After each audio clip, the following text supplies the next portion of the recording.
Tidak terasa, sudah 2 tahun kita hidup bersama dengan pandemi virus corona. Rutinitas-rutinitas masyarakat selama menghadapi pandemi tentunya masih melekat pada diri mereka. Salah satunya yaitu kegiatan senam yang dilakukan oleh Kampung Surakarsan, Yogyakarta. Senam merupakan kegiatan yang memiliki tujuan untuk menjaga kesehatan dan kebugaran tubuh, terutama di tengah-tengah pandemi seperti ini. Sejatinya, untuk menjaga kesehatan tubuh tidak hanya dengan makan makanan bergizi saja, namun perlu olahraga yang cukup. Olahraga ini sangat berguna untuk menjaga keseimbangan tubuh, terutama dalam pembakaran lemak dan kalori. Pada saat awal-awal pandemi, masih sering kita saksikan banyak warga yang melakukan olahraga bersepeda, karena bersepeda merupakan salah satu olahraga yang ringan serta tidak mengeluarkan biaya yang banyak. Namun, seiring berjalannya waktu, ternyata sudah banyak masyarakat setempat yang mulai menyelenggarakan kegiatan rutinitas pagi seperti senam dan juga jalan sehat di kampungnya. Di Surakarsan ini sendiri, kegiatan senam dilaksanakan oleh pihak RT 17 setiap hari Minggu pada pukul 8 hingga setengah 10. Lokasinya pun ternyata juga berada di lapangan RT 17 yang memang sudah sering dijadikan untuk tempat kegiatan. Senam pagi ini sama sekali tidak dipungut biaya, walaupun awalnya senam ini hanya dikhususkan untuk ibu-ibu. Namun karena antusias warga Surakarsan yang sangat besar, maka ketua RT setempat memutuskan bahwa semua warga RT 17 boleh mengikuti kegiatan senam ini, tidak hanya ibu-ibu saja. Terkadang ada juga mahasiswa kesehatan yang melakukan KKN di Kampung Surakarsan ini dan mengikuti kegiatan senam. Biasanya diikuti oleh serangkaian kegiatan tensi gratis serta mengukur tinggi badan dan berat badan gratis yang mana diselenggarakan oleh pihak mahasiswa KKN tersebut. Tidak dapat dipungkiri juga bahwa berolahraga itu memang lebih menyenangkan jika dilakukan bersama-sama. Tidak heran jika antusias warga RT 17 Surakarsan sangatlah besar. Bu Yanto sendiri ya, itu gimana ya? Sebetulnya itu memang sudah dicanangkan ya, itu memang sudah diharapkan dari pihak yang atas ya, itu memang kalau demi kesehatan kita, demi untuk jaga kesehatan kita, bukan untuk apa-apa, demi untuk kesehatan aja ya. Itu memang seluruh masyarakat itu yang menyadarinya ya, itu memang diharuskan, harus disempatkan untuk olahraga walaupun cuma berapa jam gitu ya. Sekian berita yang dapat saya sampaikan. Saya Nurmolita Asyari, pamit undur diri dan sampai jumpa.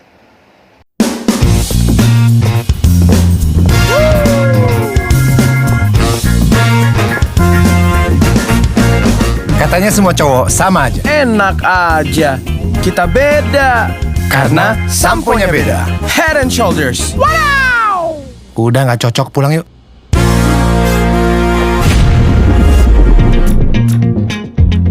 Panas-panas begini, kita tetap bersih dari ketombe. Ya ilah bro, ini ada pintu. Adegannya gak gitu bro. Alah sama aja, sama-sama lewat. Bro ampun bro. Bro.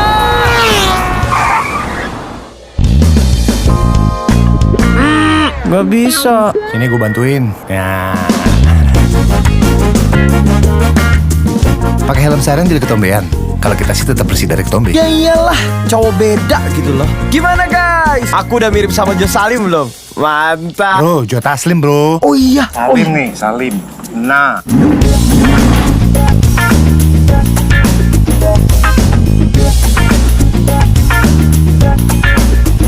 Jadi ini rasanya jadi cowok beda. Biasa aja kali. Takut asap dan polusi? Kita sih enggak. Rambut kita tetap bersih dari ketombe. Tapi kalau bisa tetap cool gitu. Kan gue jadi brand ambassador udah lama bro. Nggak kayak lo, anak baru. Jangan jadi cowok sama aja. Move on ke Head and Shoulders. 100% pede, efektif kalahkan ketombe basah dan gatal. Cowok beda, karena shampoo-nya beda. Beda kan gue. Move on ke Head and Shoulders. Move on to Head and Shoulders. Kok langsung bisa? Ya iyalah. Ini kenapa pakai super segala nih? Waduh. Kan masih gue BA-nya.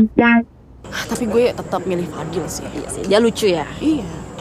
Woi, gue masih di sini ngomong apa kalian, ha?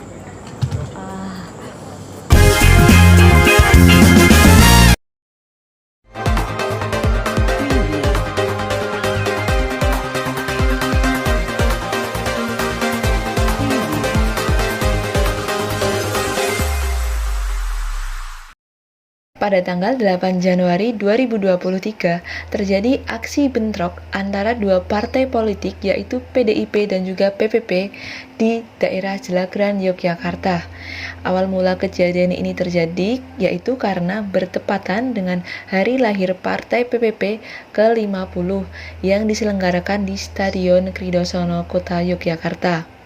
Setelah itu, sempat ada sekelompok orang yang terlibat ketegangan di Simpang 4 Jelagran hingga arus lalu lintas sempat dihentikan. Namun, puncak ketegangan tersebut terjadi ketika ada salah satu warga simpatisan partai PDIP daerah Jelagran yang ikut mengatur arus lalu lintas. Akan tetapi, karena warga tersebut menggunakan baju warna merah, maka menimbulkan kesalahpahaman bagi warga simpatisan PPP yang melintas di Simpang 4 Jelagran. Terlihat dalam rekaman video tersebut, ada pihak dari partai PPP yang menendang bendera PDIP yang berserakan di jalan. Namun untungnya, tidak lama setelah itu, ketegangan tersebut bisa dihentikan oleh pihak kepolisian. Selain itu, kampanye-kampanye juga banyak terjadi di beberapa titik wilayah Kota Jogja pada tanggal 8 Januari tersebut, seperti di Simpang Rejowinangun yang terlihat dalam pantauan CCTV Kota Jogja, seperti yang ada di dalam video. Berikut berita yang bisa saya sampaikan. Saya Nurmaulita Asyari, pamit undur diri dan sampai jumpa. Selamat pagi untukmu yang selalu memulai dengan yang halal.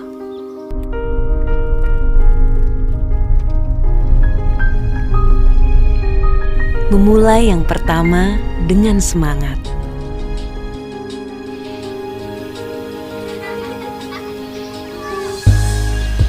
Memulai menyebarkan inspirasi. Memulai dengan percaya diri tanpa menunggu. Memulai dengan penuh motivasi sebelum didahului. Kecantikan sejati dimulai dari inovasi tanpa henti. Kebaikan dimulai dari yang halal. Wardah halal dari awal.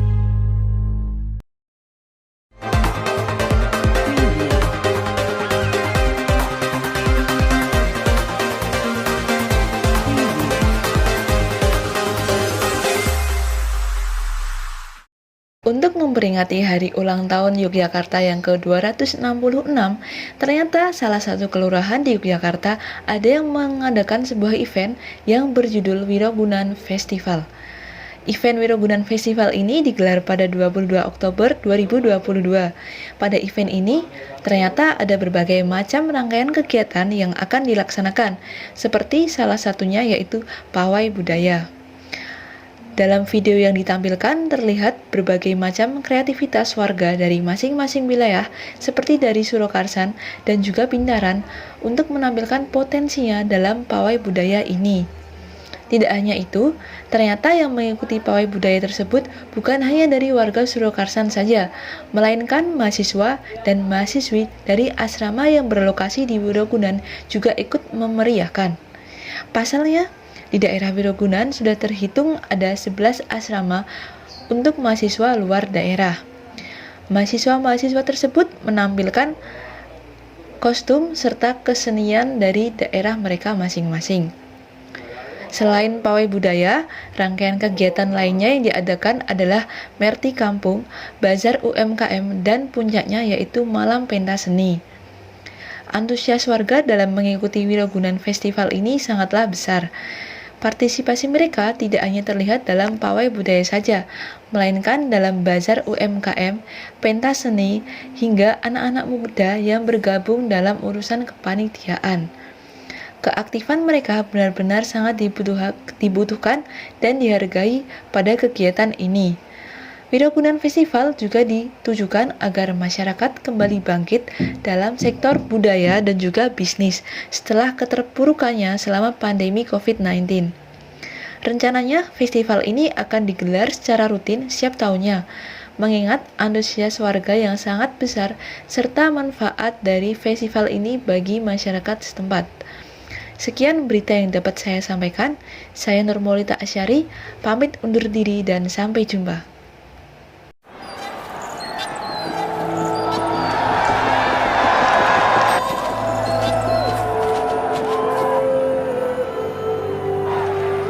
Guys, kita di sini mau ngapain ya? Kan bapak yang manggil. Oh iya, kita bakal kasih WIB surprise. Special Anniversary Tokopedia. Ini iklanku loh. Sini, jangan bilang gitu. Ini tuh iklan barengan. WIB Tokopedia buat semua. Makanya, kali ini aku aja. Ya wes. Guys, siap surprisein dengan jutaan promo. Fashion, adaptasi kebiasaan baru. Waktunya gaya baru. Mie instan, bikin orang makan enak sampai mau nangis, gak ngerti lagi. Smartphone, bantu remaja skill kurang buat push rank. Ya, siap. Make up, siap jadi garda depan buat live barengan? Kalian semua siap? Maju!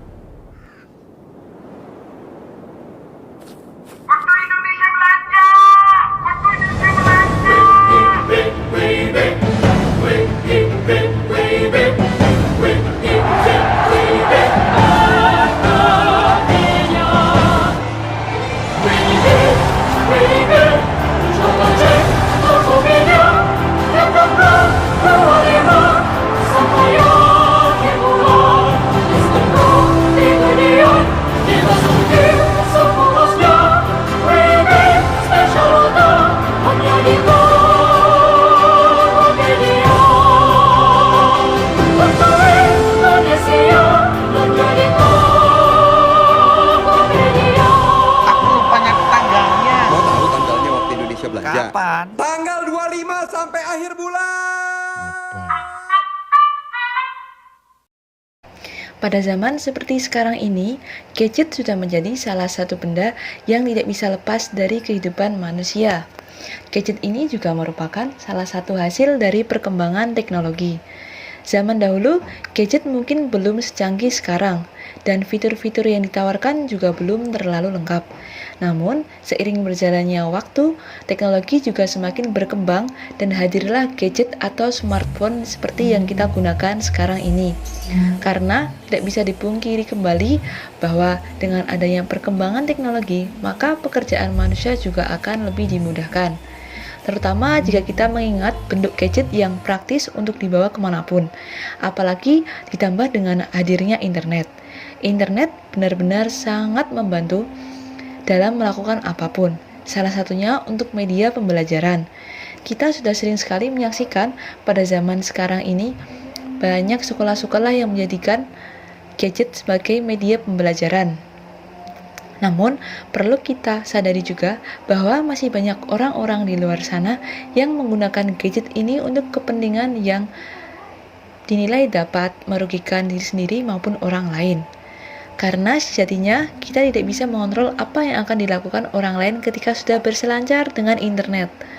Banyak dampak buruk yang dihasilkan akibat kecanduan gadget, seperti menjadi malas belajar, malas beraktivitas, serta efek samping lain yang membahayakan adalah dapat merusak mata. Adapun dampak lain yang tidak kalah membahayakan yaitu dapat menyebabkan obesitas. Mengapa bisa seperti itu? Karena biasanya orang-orang yang sudah kecanduan dengan gadget akan menghabiskan waktunya di depan layar smartphone dan jarang bergerak.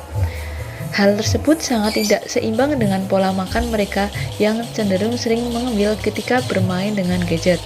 Dari situlah yang membuat orang-orang malas berolahraga ketika sudah berpacu pada gadget mereka. Padahal olahraga itu sangatlah penting. Biasanya Dek Nafis kalau main game gitu kira-kira dalam sehari itu bisa sampai berapa jam? 19 jam. 19 jam itu dari kapan? Dari pagi? Dari bangun pagi sampai malam. Selalu main game terus? Oh. Kalau Dek Nafis kalau misalkan main HP gitu, selain main game itu ngapain lagi? Paling juga TikTok, paling yo juga aplikasi gitu. Kayak apa, YouTube gitu juga nonton? Oh, YouTube, TT, terus jogging, FF juga. FF juga. Kalau serunya main game itu apa, Dek? Kok bisa sampai lama gitu? Yo kan iso mabar tuh, Mbak.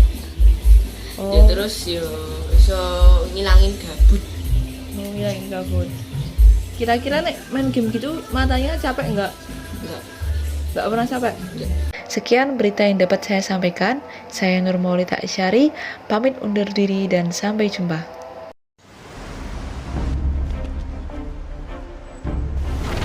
We don't always have our own way. We don't always have our own freedom.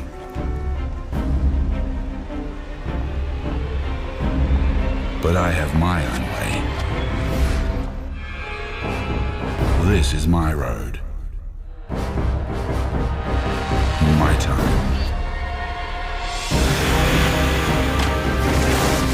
My way. In every corner. In any path I'm at. I always keep moving.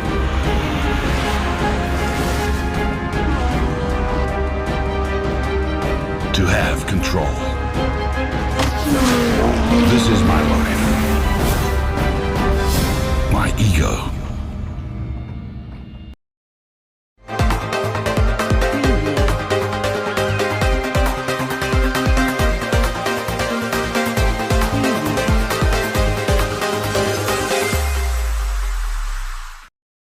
Yogyakarta sudah menjadi salah satu kota yang sering dijadikan destinasi wisata bagi masyarakat Indonesia.